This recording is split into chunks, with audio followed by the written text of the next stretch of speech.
Anthony Stevens. Damian Leba. Welcome to SuperThwak episode 4. It is the 4th episode. It's pretty quick. Yeah, honestly, dude, this has been a quick month because January 1st we made our announcement, and now that it's starting to move a little smoother, we're getting our schedules all lined up, and we got the new equipment. Yes, finally. Once we're done, I gotta show you guys a shot of all this stuff. Yes, it is. It's a lifesaver already. You could tell a huge difference with the fact that we actually got our news video out. Yeah. On a Saturday. Yeah. And we also made a decision on that. I think that we're going to start aiming for Saturday releases because we are filming on Fridays. Yeah. So, editing process and everything. Yeah. It would be easiest to drop those on a Saturday. Yeah, and podcasts will be more than likely Mondays. Yeah. So, once we edit these, we'll let you guys know for sure. Yeah. But, there's still a lot of factors that are going into everything, and one thing that we do want to actually talk about is when we made our announcement, we decided that we wanted to do skits. Yeah. Our turnaround. Mm. And that'll be like our main thing. Yeah. Once we get it going, that'll be the main thing. That was what inspired this whole ThwakJak idea. Yeah. So we will be getting that going. We're going to start scripting and going over lines and everything with our buddies that are going to be in it with us. Mm-hmm. And we're hoping for a middle of February release for our first skit. Yep. So looking forward to it. Yeah, we're super excited, so we hope you guys are too. Yes. And for those of you who don't know, it probably won't be super comic book related, like comic book or entertainment related, like what we have been talking about. That's just the stuff we're passionate about and that gives us inspiration. Mm-hmm. It'll be a little more outside the box, hopefully. Yeah. Yeah, and hopefully, too, I was planning on, working on a short film. I am working on a short film, so hopefully I can get that released on this YouTube channel at some point, too. Yes. So, we really want to, not be pigeonholed to, one thing. Yeah. And, kind of branch out everywhere, so. Yeah. We're gonna, while we're not trying to pigeonhole ourselves to one thing, we're also gonna not try to take this channel too far out of the box to where the people who do want to watch what we're doing aren't going to be drawn away from it. Yeah. So we'll be consistent with what we're putting out and the style of stuff we're putting out. The only thing that will be a bit of a shock will be the short film and the skits we're doing. Yeah. So. And at the end of the day, everything we do is gonna be related to entertainment, like movies and stuff like that.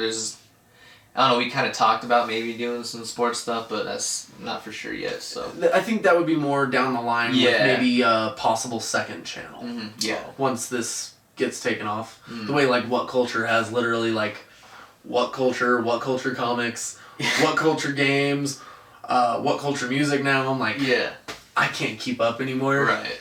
It's just What Culture to me, mm-hmm. so. Yep.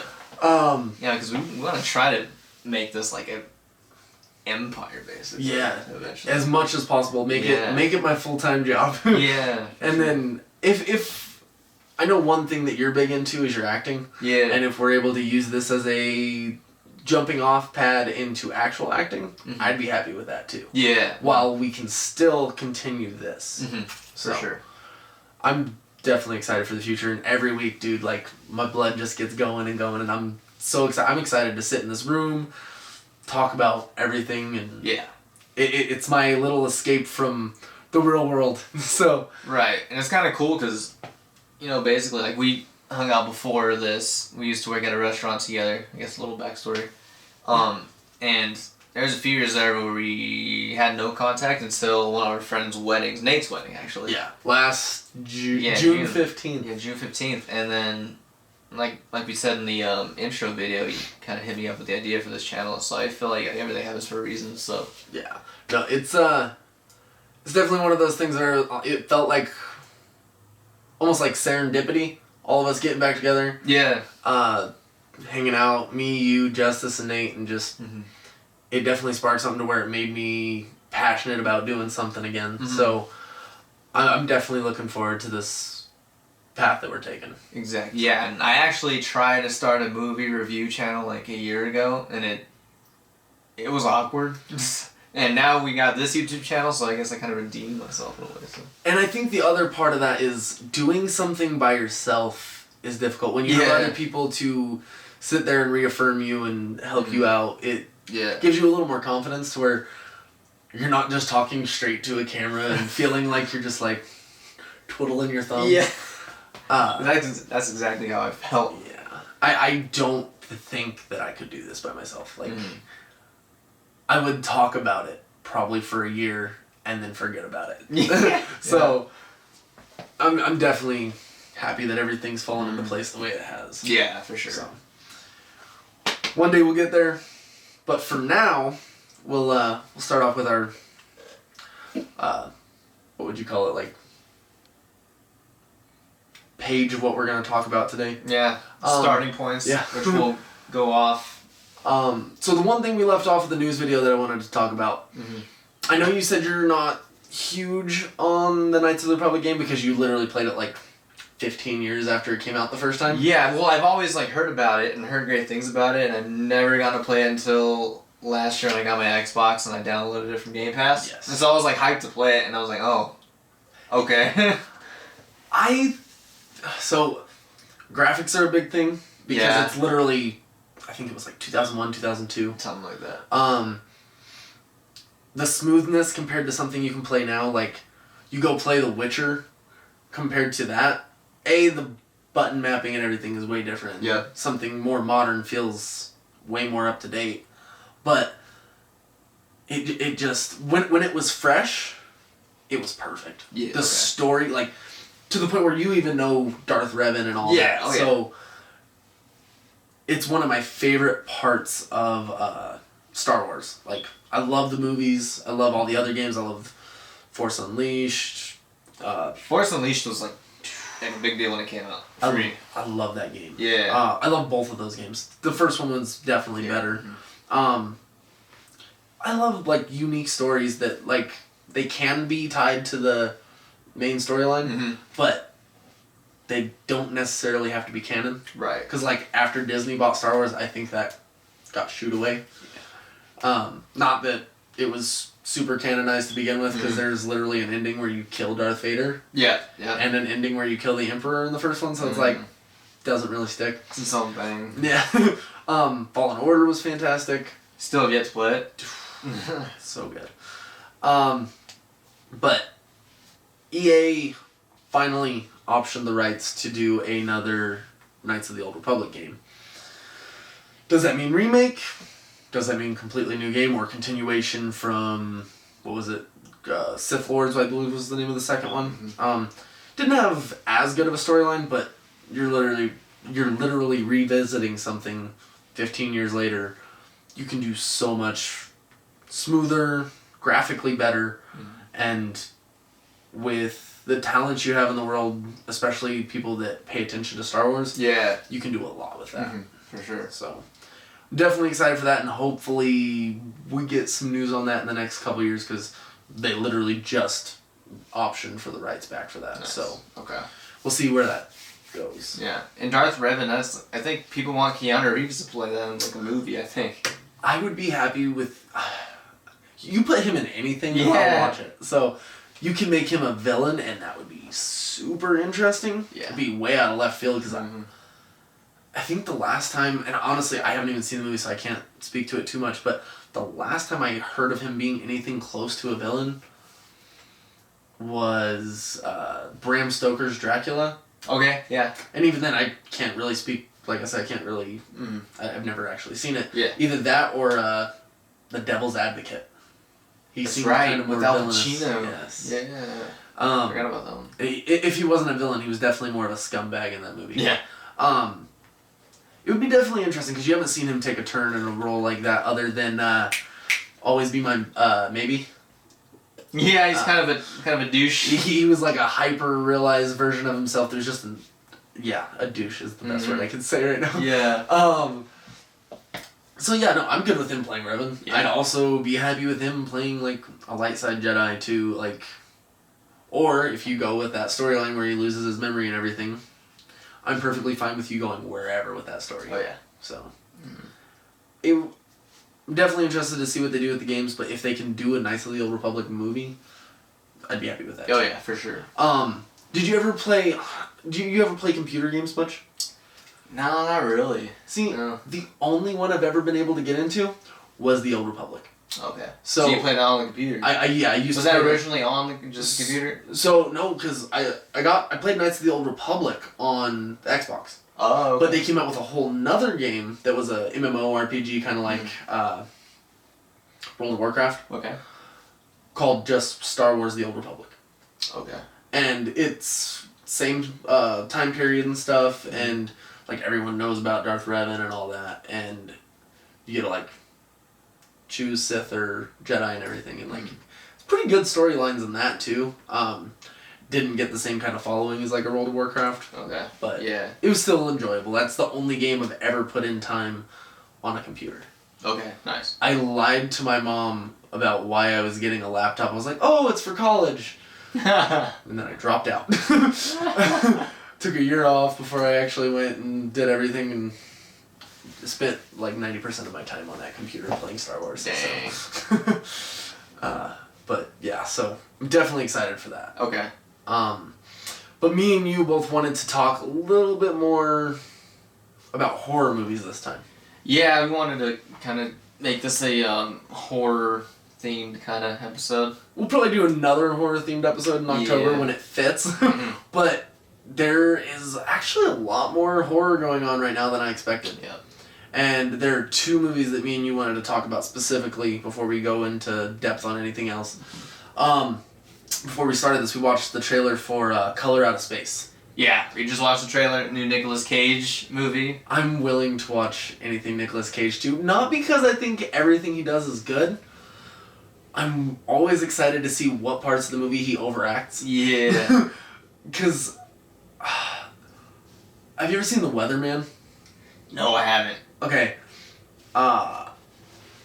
It's either that movie or another one where he's like a family man. And it might be a movie called Family Man, I think he was actually in. Okay. His wife sends him to go and pick up food at like a street vendor, and she keeps telling him like, don't forget the tartar sauce. It's like one of my favorite scene in the world. He's like freezing his ass off, and you hear his inner monologue, and he's just like, tartar sauce. He's like, oh man, like don't forget it. And then he starts staring at this chick's ass, and he's like, oh man, like tartar sauce. And like he's like, oh, I'd like to put my face right in there. Oh, tartar sauce.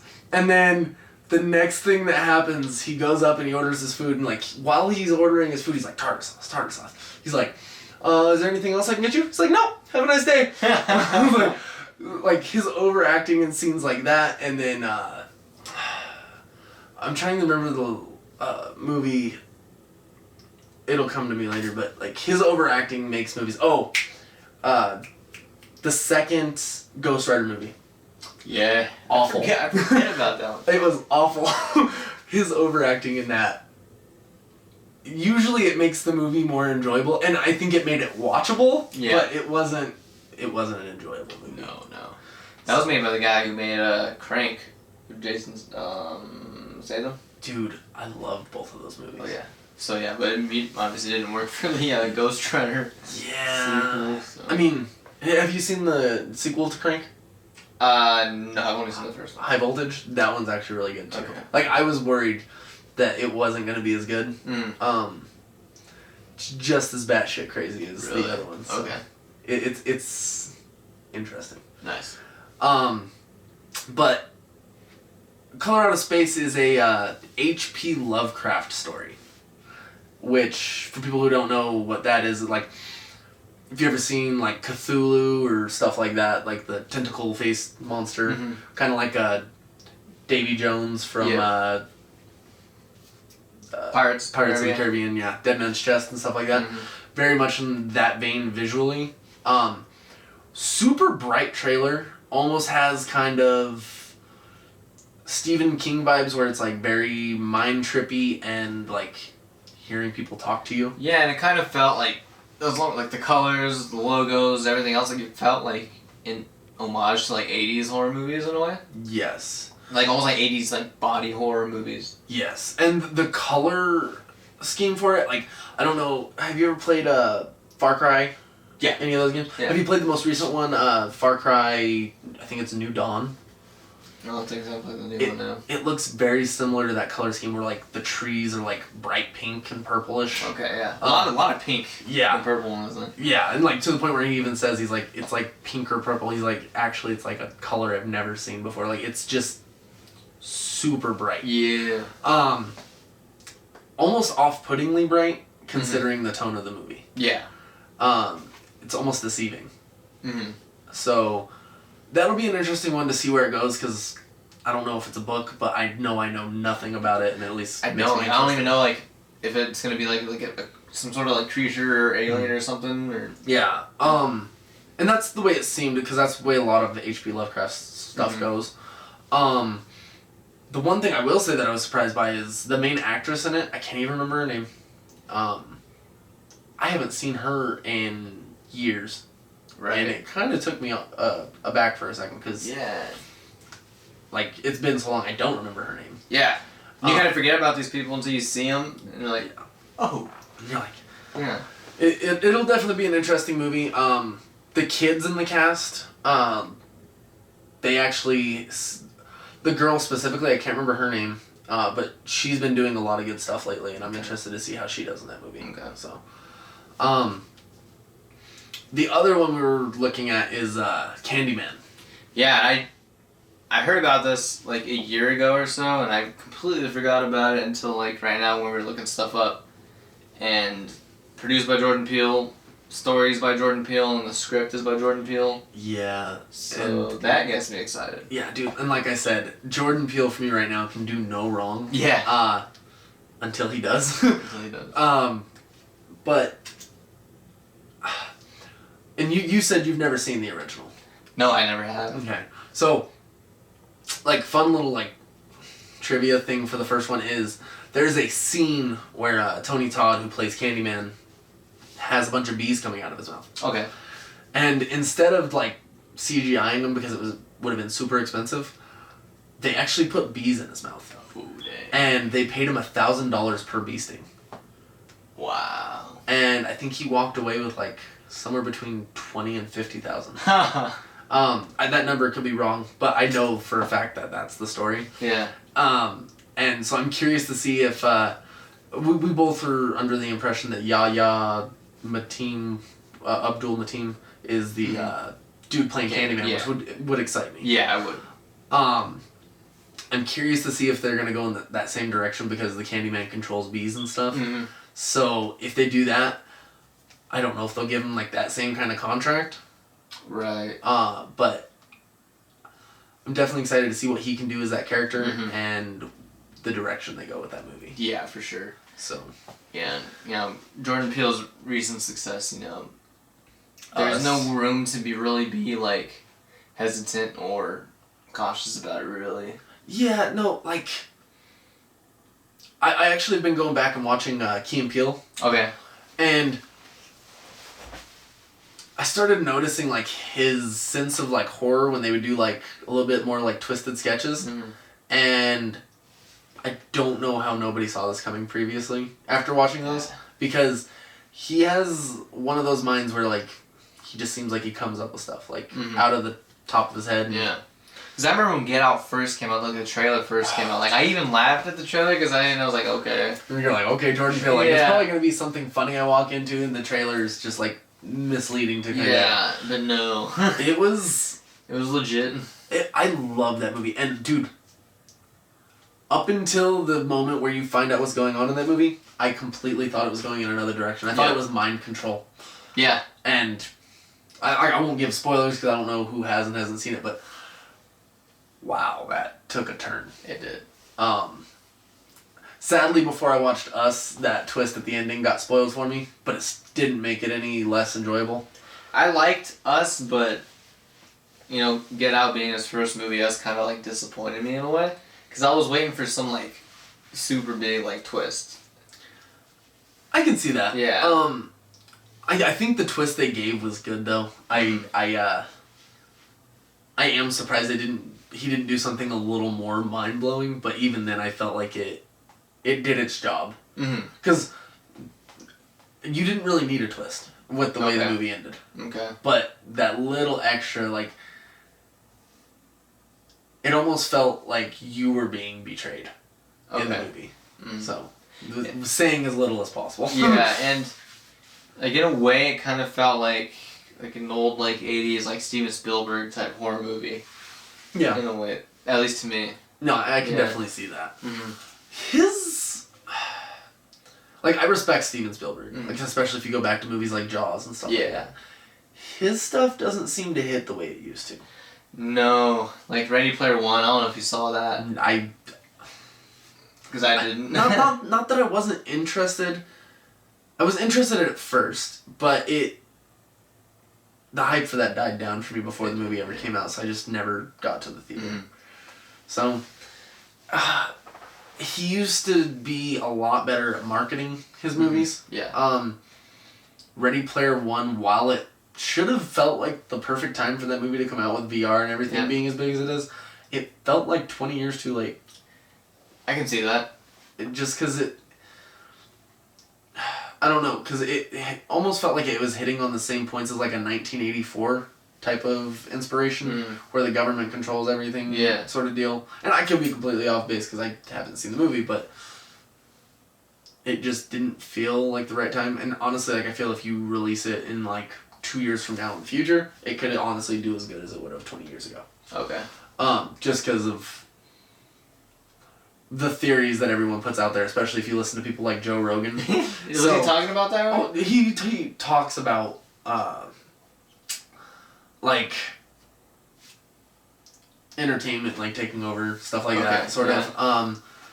Not like listening to some of his theories, especially when he has dudes like Eddie Bravo on. It's hard to follow.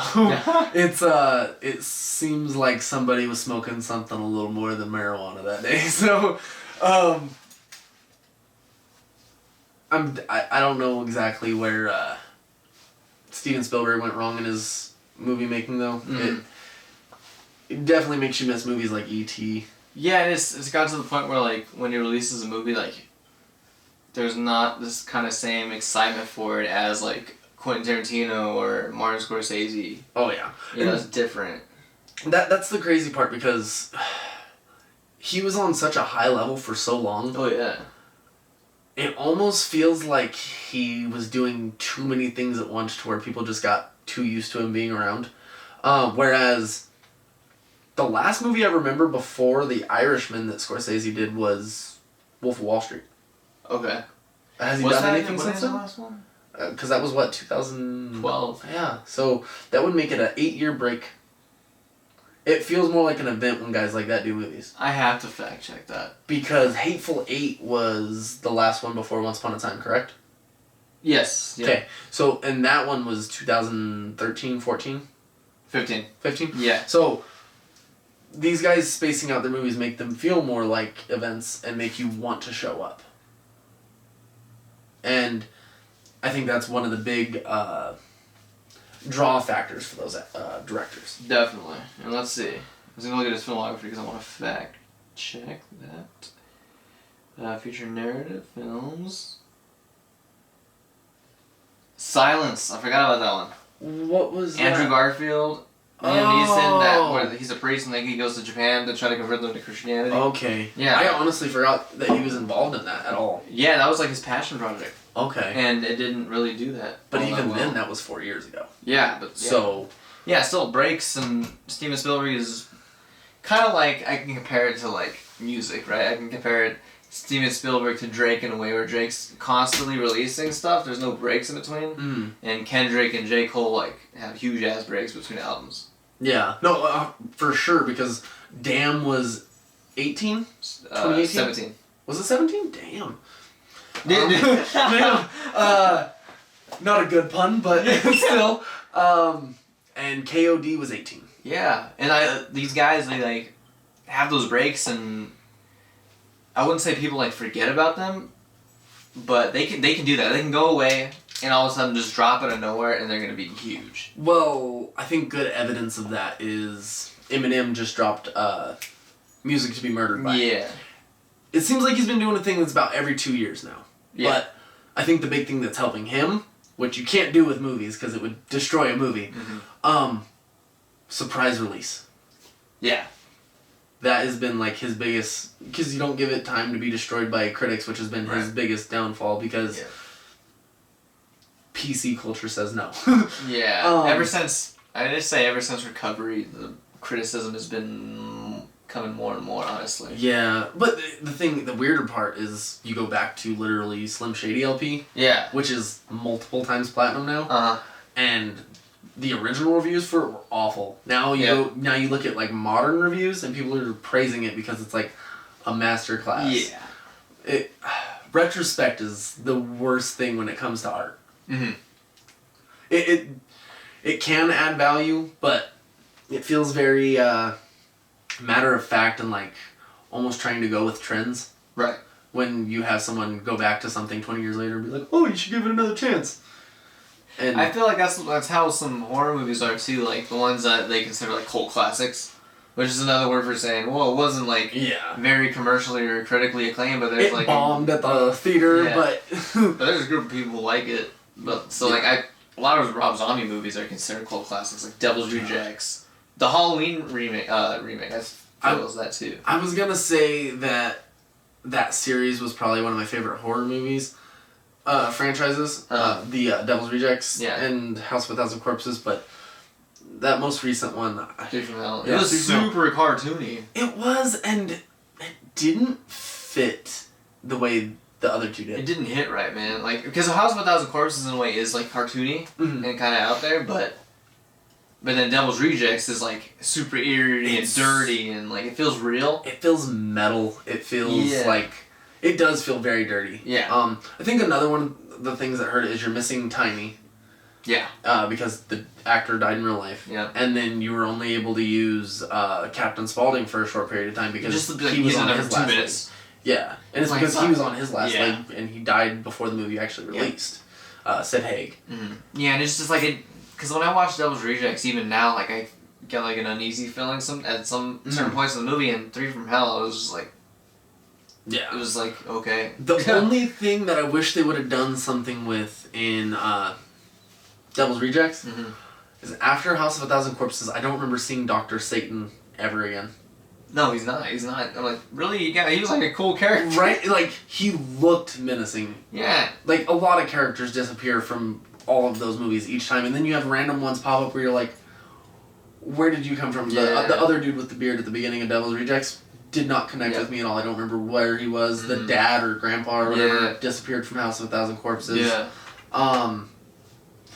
Inconsistent storytelling, but still very interesting. I can watch anything Rob Zombie does. Oh, definitely. Okay, that's a lie. I turned off Lords of Salem towards the end because I felt super uncomfortable. I actually like that movie a lot. It's like his one artsy ass movie. It definitely is, and I did go back and finish it, but I was at a moment in my life where I was like, this just feels... It didn't hit right. It felt dirty. I was like I maybe I shouldn't describe it that way because I described Marriage Story that way to you. Yeah, you did. Dirty in a different way to where I felt like I needed to walk away and take a shower. Okay. Like... It was out there. Yeah, like, it was that last scene where all the pictures of the priests and stuff, and I don't even need to say it out loud. But it just, dude, it made me cringe. Yeah. I felt wrong. I was actually working at the Chico's at the time. Oh, for real? Yeah, because I knew it was coming out, but I saw a preview for it, and I think I went to Target after I got off and I bought it. Okay. Yeah, but that's what it reminds me of. I actually must have been working at the Chico's at the same time then, because I rented it at Redbox right after it came out. Okay, yeah. You were the guy that I talked to about movies all the time when I worked there too, because I borrowed Tusk from you. Yep. And favorite director of all time, it's like his only real horror movie. I love that movie. Would you consider Red State? I don't know what I would consider that. I would consider that more thriller, yeah. Okay. Because there are horror aspects, but it's more... It tries to play off of a real thing Right. more than anything because it tries to play off of the Jonestown? No, No, that wasn't Jonestown. It was something else. It's that actual family that that kind of like church.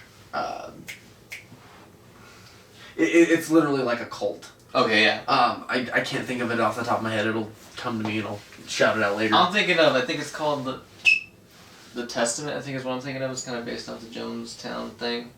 I think so. But that's a different thing entirely. But yeah. Oh, it's on the tip of my tongue! I hate when that happens, dude. It's time to fact check. Because the people that he was basing it off of even protested the movie. It's gonna kill me. See if I can get the answer. It's I'm trying to think of the last name of the leader of that church, and I think he actually passed away. But like his granddaughter has defected from the church and everything, and it got really crazy. It was inspired by the infamous pastor Fred Phelps and the Waco siege. What's the name of that church group though? Because I know it has a. Let me look up Pastor Fred Phelps. Yeah. But I know like they own like a bunch of land, and they pretty much almost feel like they govern themselves. Like I recognize this guy. The Westboro Baptist Church. Thank you. I knew. But okay. I didn't even think of that. It definitely gave it like a creepy vibe. Yeah. Especially because it's based off of realism, and Michael Parks was fantastic in that. Yeah, he's good at anything he's in. I was actually sad when he passed away. Yeah. Because he was fantastic in Tusk as well. Yeah. But yeah, I don't even remember where we were honestly. But like I was saying, you were always the person I would talk to about movies. Because we were talking about Rob Zombie. Yeah, we were talking about and Lords of Salem. Mm-hmm. But we also wanted to touch on one other thing that comes to horror movies at least. Yeah. We wanted to challenge each other and see if you could take one iconic horror movie, any period of time, remake it, what would you change? Who would you have direct it? Okay. I'd have to choose Hellraiser, and for a director I would choose Denis Villeneuve. And the reason I say that is because I'd be like super left field and nobody would expect it, and his visual style, and usually he works with Roger Deakins, who's a cinematographer. Okay. Did Sicario, Blade Runner 2049. I still have to see both of those, honestly. Damn. Yeah, I know. It's like super. He's like super. Him and Denis Villeneuve, like they're super artsy, and the shots are like, you can take each shot in all their movies and like frame them. Mm-hmm. That's how good they are. Okay. And Hellraiser, I think that would like be good with Hellraiser because one, the mythology is like so vast, and visually I think it could work with that. Okay. Yeah. Who do you think? Because he has at least one or two actors he likes working with. Evidenced by, because he's working on Dune right now, correct? Yeah. And I'm Timothée Chalamet. And Batista. Yeah. Oh, he's in that too? Yeah. Okay. Because he was in Blade Runner 2049. Uh-huh. Yeah. So he clearly has people that he favors and that he likes to keep. Because Batista is more of a character actor. Yeah. And he does very well. I mean, like, look at Drax is... It almost feels like it was made for him. Yeah. He wears it like a glove. Mm. And he was super good in Blade Runner 2049. That was a more subtle, like...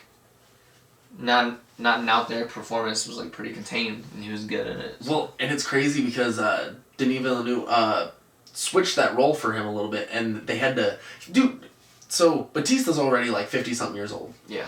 And they had to put a bunch of prosthetic like makeup on him to make him look older because he's like, dude, you don't look young. So they had to switch a bunch of stuff to make him fit. He's like, I think I got to go a different way because you just don't look your age. Mm-hmm. He's like, you look like you're like 35 because he's in great shape for being like 52, I think, and it's just nuts. Yeah. So who do you think he would try to bring into Hellraiser specifically to play? Yeah, that's a hard one, man. I know. I have to think about that and come back to you. Yeah. That's like. I know it's putting you on the spot. It's just after talking about it got me curious. Yeah. So I picked The Shining primarily for the reason I recently read the book, or I listened to the audiobook on Audible. And it made me understand all the drama behind why Stephen King hated the movie. Mm-hmm. I don't hate the movie, but I felt like it could have been a lot better. Okay. The Shining was almost entirely left out of that movie. If I really try to think about it, excuse me, they have to call the Dick Halloran, that black dude, to come and help him. Mm-hmm. The whole idea of The Shining is like a power that Danny has. Yeah. And Dick Halloran also has that power, and he notices it from the moment he meets him, which they get that part kind of right. Yeah. But that's the only time they really allude to it. But in the book, there's no phone call. Okay. He telepathically with The Shining communicates with him over from Colorado to Florida. Okay. To the point where it makes his nose bleed because it hurts him that much. It's the power of The Shining is so much cooler than the movie made it look. Okay. If I had to pick a director, we already talked about Jordan Peele, but I can't get enough of his work. Yeah. And especially if you put him behind the driver's seat, I'd love to see what he could do with it. Oh, yeah. I'd be really happy if they could use the Stanley Hotel, where the book was based off of and written in, just because it would add that extra little twist to it. I don't think it's big enough to support a production like that, but it would still be interesting. They definitely have to close it down for a bit. And they would have to change a few things because in the book they mention Stapleton Airport. Oh. Which hasn't been a thing in 20 years. Yeah. So, because DIA's been around.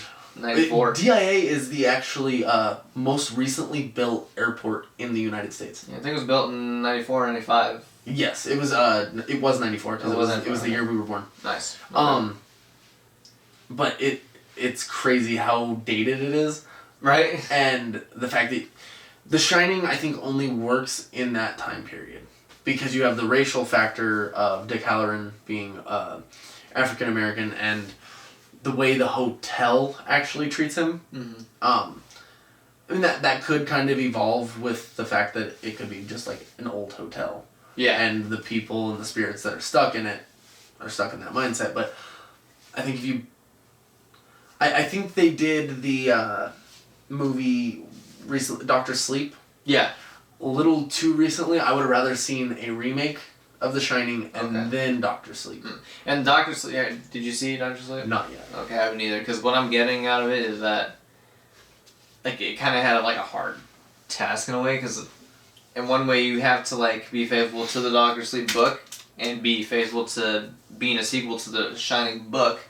But he also has to incorporate the Shining movie, the Stanley Kubrick one. Because that's what everyone's used to. Yeah, so he kind of had to do both things. Especially when the only reason that Stephen King wrote that second book was to basically say screw you to Stanley Kubrick. Because in the trailers, at least, there are definitely shots from The Shining. Oh, or at least remade for the movie. I haven't watched the movie, but I watched enough stuff on IGN. Mm-hmm. They hired someone to come in and basically play Jack Nicholson's part. Really? That looks exactly like Jack Nicholson. Shit. And makeup and stuff. And it was only a small scene, kind of in Danny's head or whatever. But he's holding the axe and stuff. And it's super homage to the movie. Okay. While I think played it safe enough to where Stephen King was happy with it. Mm-hmm. I still want to watch that. I'm going to read the book before I watch the movie. Okay. I already bought it on Audible. I just haven't had a chance yet. If we're going to go with casting, though, for that, because I want to see him have a success and it hasn't come with anything other than Iron Man, RDJ. RDJ as Jack Torrance? Yes, because of the fact... one of the biggest things left out of the movie, other than The Shining, is the alcoholism. Okay. And that is one thing that RDJ played very well with Iron Man. And it wasn't even, like, touched on as well as it should have been. Right. In Iron Man. And with him struggling with real-life demons... Could use that experience. Yes. It would be the perfect fuel for the fire, where Doolittle... It didn't do him any favors, and the fact that he was offered it almost feels like an insult. Yeah, I can see that, yeah. One thing I found out this week. When do you think the original Doolittle came out? The original? Mm-hmm. Wasn't it like in the 50s? 67. Okay. I did not know about it. Okay. Yeah, I knew it existed. I thought the first one was Eddie Murphy. Really? I had no idea. Yeah, I knew that one existed, but I'd never seen pictures from it, never seen anything from it, but... yeah. If I had to cast a young Danny, I would probably... So it'd have to be like a 5-year-old kid, so that's a hard one to throw in casting. Yeah. There's not really a whole lot of 5-year-old kids that are famous. I was going to say, if I could, the kid who played Eddie in It... Yeah. If he was 5 years old, I would love that. That'd be the perfect casting. And to play the mom... Oh, that one's a little harder, because it would have to kind of fit with Robert Downey Jr.'s casting as well. Yeah. And I definitely don't want to see a Gwyneth Paltrow. No. So, man, that... I'm trying to think of someone like around his age, too. And if we're going with faithful to the book, she would have to be blonde. Blonde, okay. Margot Robbie. So I would say yes, but I feel like that's overplayed. That is overplayed. Because if Hollywood could, they would cast her in everything at this moment. And I mean, I'd be fine with it. I would for the most part, but it always gets old. Just like we were talking about with Steven Spielberg. Mm-hmm. Oversaturation makes it to where the people are less interested. Yeah. I love Brad Pitt, but what was the last thing he was in before Once Upon a Time? I know he was in Ad Astra, but before that, I can't think of anything. It was after Once Upon a Time. Oh, yeah, it was. Yeah. Before Once Upon a Time? Fact check. I'm thinking Moneyball, but I know it was something after that. Yeah, because I think Moneyball was like 2012. Yeah.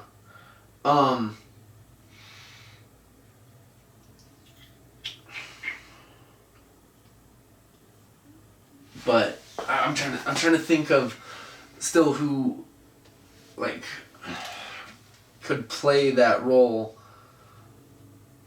for the mom in that movie.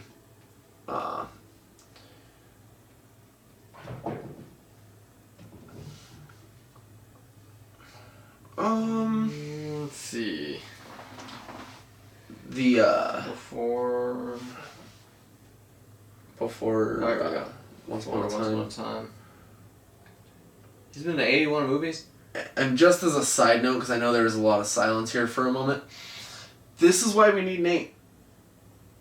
So he can look at this stuff while we talk. So he was an Allied in 2016, which was a World War II movie. War Machine in 2017. Deadpool 2 is that little cameo. That was the best waste of... Do you know what he got paid for that movie? Coffee and an apple. Wow. Like, that's all he just... Because he was there for 15 minutes.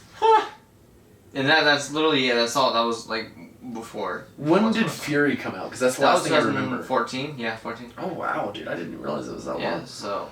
So The Big Short, I would say, is the most famous thing in the last 5 years. Yeah. Other than Once Upon a Time. Yeah. Female actress that could play... Because I wouldn't want someone who's been in a bunch of stuff, like... Because first thing that would pop in my head would be like a Scarlett Johansson. But I feel like she's getting oversaturated. And it wouldn't feel right. No, especially because you saw them on screen together for how long? A long time. While she was Black Widow. Yeah. At least 10 years now. Look at blonde actresses. Charlize Theron? See, honestly, I think they fit together well. But, like, a name I saw that I think I'd be more interested in, just because I like her acting more, Amanda Seyfried. The age gap would be odd. But I honestly don't think that... Naomi Watts. Obviously. I don't think that would be bad either. But they're supposed to be, like, in their 30s. In their 30s? And I think you can fake RDJ being 30. Really? With certain tricks. Personality-wise, his personality doesn't really age him. That's true. I don't think, at least. And especially if you're playing an alcoholic and all he has to do is go back to his mindset of when he was like 20. Sienna Miller would be good. She was from American Sniper. Oh, okay. Yeah, no, I'd be good with that. Claire Danes? Nah, I don't know about Claire Danes. I was thinking Amanda Seyfried just because of her performance in Jennifer's Body. That's right. And she's aged since then. That thing happened. She was definitely, in my opinion, the best part of the movie. Really? I liked her in that movie. Okay. Because the only other thing I really remember her from is Mean Girls. Yeah. She's like, there's a 75% chance it's already raining. Like, oh my lord. But yeah, other than that, I would say that I can't remember whose name you picked out, but I think that would probably be a better pick. Sienna Miller? Yeah, age-wise, if you want it to be a little more close to him. Because Amanda Seyfried still looks young. I think she's like probably early 30s. Yeah. And then Dick Halloran would have to be an older black dude in his like 50s, maybe early 60s. And You can go with the obvious. Danny Glover? No. Which one? Samuel L. But he's 70. I know, But but he doesn't don't look look like- no. He looks about 60. I feel like there'd be too many motherfuckers in that movie, though. And I love him as an actor. I have a hard time seeing him playing anything serious anymore. Really?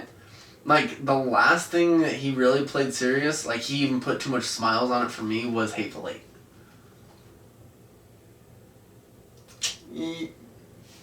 I guess so. You know, like, especially, like, at the end of that movie. Yeah. Where he gets wild. Yeah. I do love him as an actor. But like I said, if I were to see him in anything... Don Cheadle? I can work with Don Cheadle. Don Cheadle would make me happy. I just realized that they're in Iron Man together, too. He's around 50. I think he's like late 50s. Or mid 50s. But I think the only thing that would keep me from putting him in there would be Robert Downey Jr. if I were to still keep him. Yeah, because you'd still see... You don't want too many people from the MCU. Right. Because then you add too many layers and then you get the annoying, like, theory videos of how this could attach, and it just, no. Yeah. Other than that, I mean, Danny Glover's way past that age. Like, he looks rough. Yeah, he definitely looks old. The last thing I saw him in was Badasses 2 with Danny Trejo. I really can't think of anybody age-wise. The only person I think that can play it personality-wise, and even then still looks maybe a little old, but I would be able to accept it, would be Morgan Freeman. Yeah. I'd be happy with with that. So, I think that would probably be my casting for the movie, and that's really the 4 most important people in that movie. Okay. So, have you had a chance to think about anybody for Pinhead? At least for Pinhead. Well, we were talking about Matt Smith earlier, and Ooh. that would I think that'd be kind of interesting. That would be interesting. Yeah. I don't know how the shape of his head would work for that, but He'd look weird bald. he would for sure. I would so accept that though. But he's a really good actor. Yeah, I would definitely be happy to see that. You know what would be tight as fuck do is Benedict Cumberbatch as Pinhead. That'd be weird, but it'd be cool because he's so classy. Dude, his voice is like cool. The thing that attracts me about your fan casting is the whole movie is everything is so out of left field that it would put me in a seat to watch it. That director combined with either of those 2 actors, it's so crazy it just might work. yeah, for sure. Yeah. I would definitely be happy with something like that. Hellraiser getting an Oscar nomination. I don't know. Has any horror movie ever gotten an Oscar nomination? Exorcist. Since then. Since then, like legit horror movie. Yeah. I really don't think so. It's hard to do. And like we talked about in the news video, if one ever did well, either they didn't have a very good budget to begin with, or they were immediately greenlit a sequel that got a lower budget, and it devalued the first one. Mm-hmm. So, I can see why Exorcist would probably be one of the last ones to get an Oscar. But like Us or Get Out didn't get anything? Us didn't get anything, I don't think. I want to say Get Out got some sort of... God damn it, Nate. Oh no, Get Out did. It got like a screenplay, it got Daniel Kaluuya got Best Actor nomination. Okay.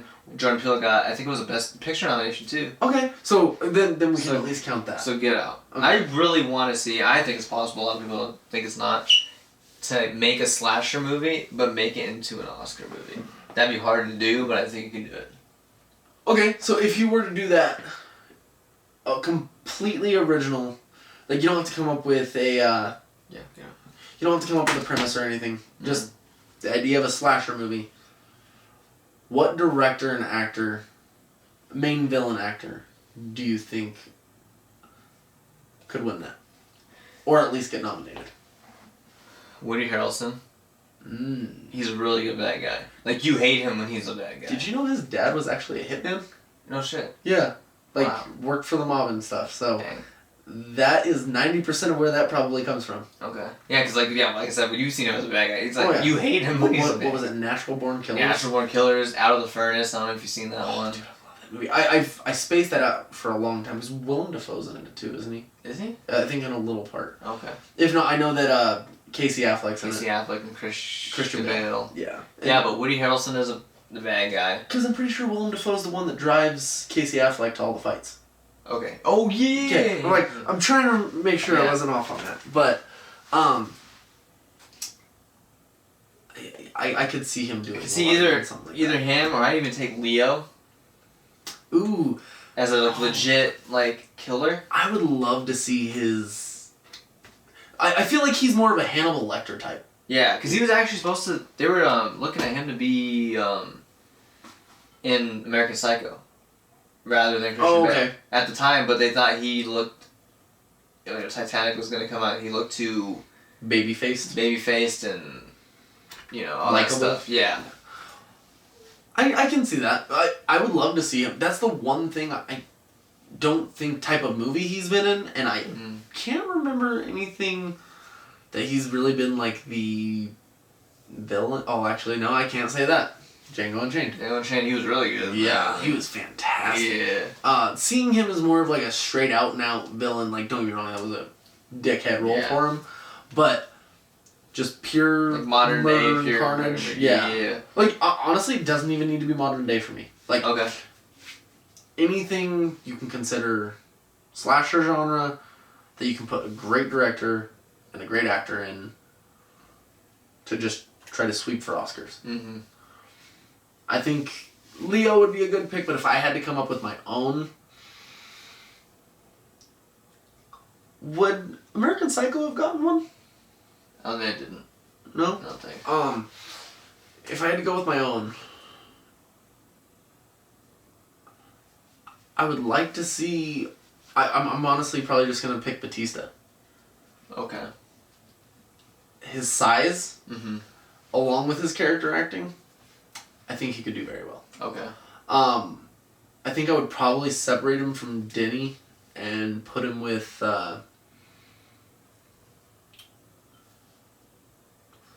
I would like to see him with another comedian type director, kind of like Jordan Peele. Okay.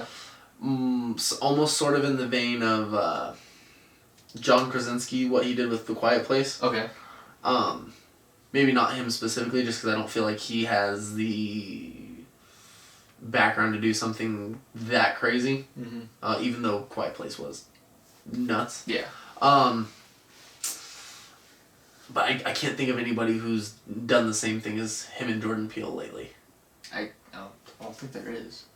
Yeah. They're definitely two standouts as far as that goes. Just because I'd like to see something out of left field, Keegan-Michael Key directing would be interesting. I would like to see him directing anything. Yeah, that'd be interesting. Just because I'd like to see what I can pick out from what I've watched in Jordan Peele's movies. I can go to Key and Peele and look and be like, okay, like that clearly was like something that had to have come from his head. Yeah. Where I'd love to see what would come from Keegan-Michael Key's head. It'd be interesting too, because like there's a few examples out there like guys you wouldn't think would make like a really like screwed up horror movie, and they do.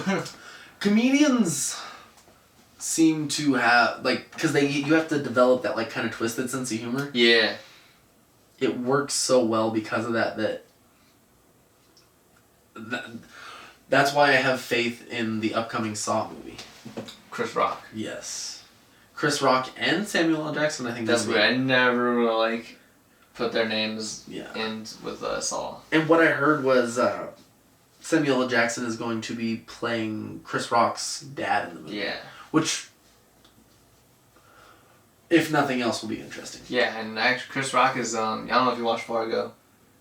The show? Yeah. No. He's going to be in the new season, and he looks kind of serious in it, too. Okay. Yeah, so. I always like seeing comedic actors doing serious stuff. Oh, yeah. Well, Uncut Gems. Uncut Gems, yeah. I still have to watch that, so don't tell me how it happened. I haven't. Oh, I thought you watched it. I did see it, but I fell asleep in the movie, so. Well, damn. So. I'm not looking forward to his next movie because of his threat he made. That because he got snubbed for the Oscars, that his next movie is going to be terrible to on make purpose. the worst possible movie imaginable as revenge. Yeah. Please don't. That will hurt me.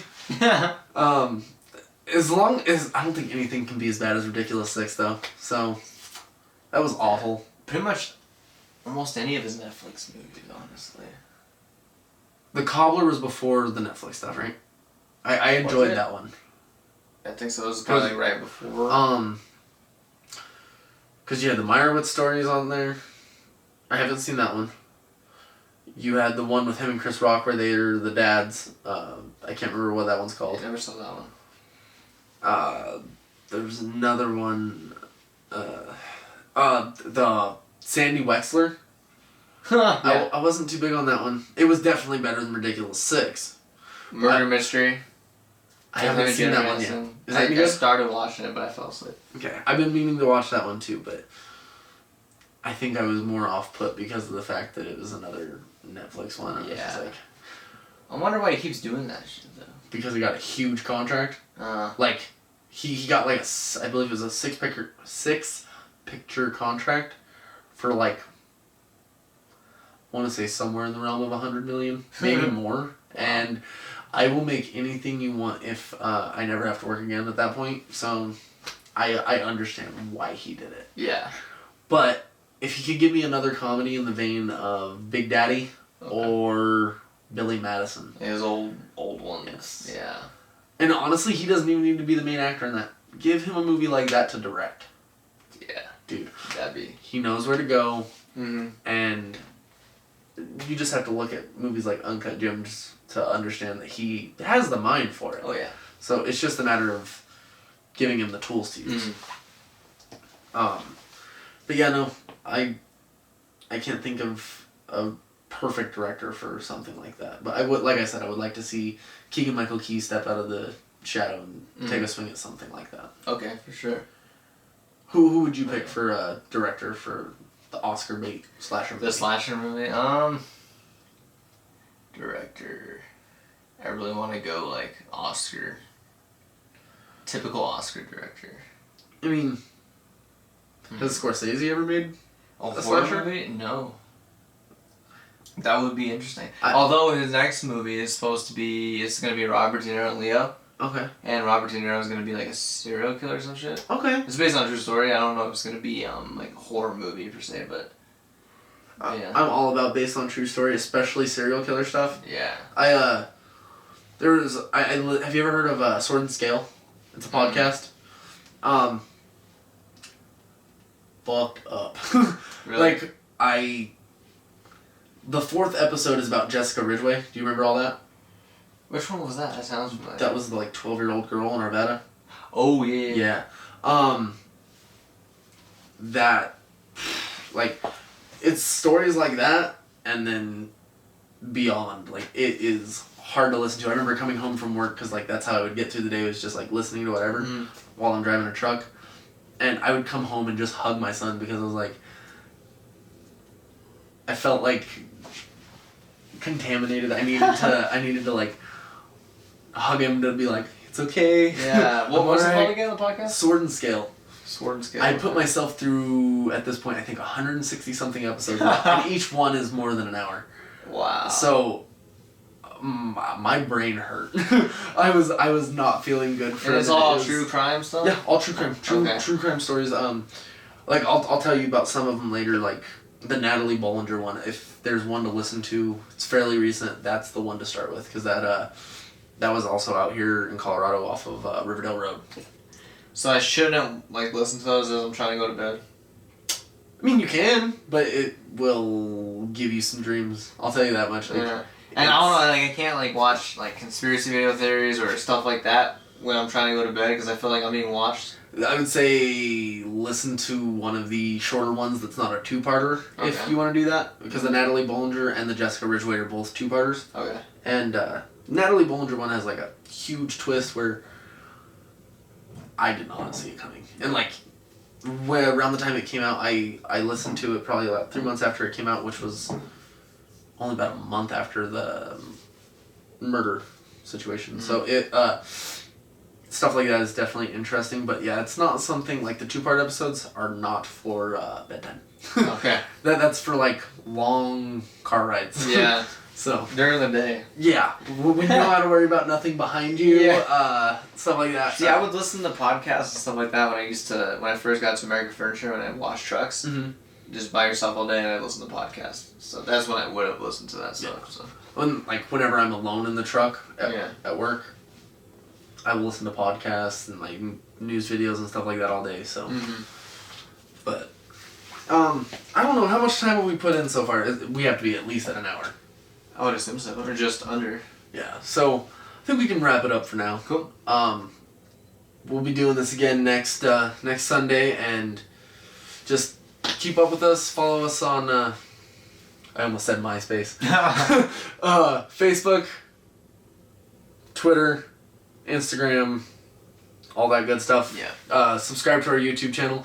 We're getting our first actual video podcast out, so you can see how extra awkward we can be. Yeah. And not just hear it. So just keep up with us, and once again, thank you all. Anthony Stevens. Damian Leba. Peace. Peace.